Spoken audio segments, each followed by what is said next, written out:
L'agriculture est ce qu'en fait la Grande-Bretagne. C'est en général une tradition de famille et Dan Burling est la 4e génération à travailler ce champ de 1200 hectares, non loin de Cambridge.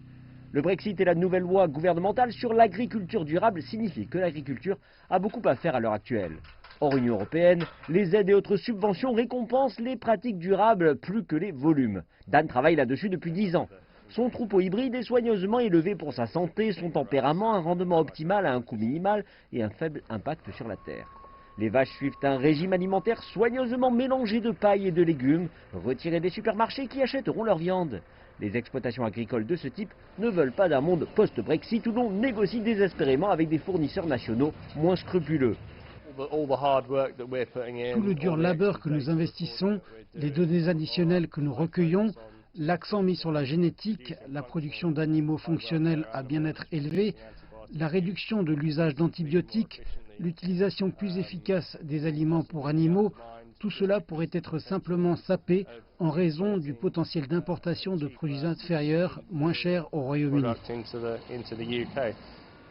L'agriculture britannique est en train de revoir son orientation économique et environnementale. Elle abandonne progressivement la charrue, mélangeant les cultures pour nourrir les gens une année et les animaux ou même le sol lui-même l'année suivante. Dan et son frère sont plus des scientifiques que des ouvriers agricoles. L'horloge tourne quant à cet ajustement historique sur la façon dont les affaires sont menées au Royaume-Uni. Tous les secteurs, la finance, la pêche, l'aviation, la manufacture et l'agriculture sont dans un défi permanent face à de possibles dangers mais aussi d'opportunités à venir. Mais il y a l'attente du premier choc de janvier 2021 et l'inquiétude de voir en ces temps difficiles avec quelle intensité cela affectera l'ensemble des secteurs.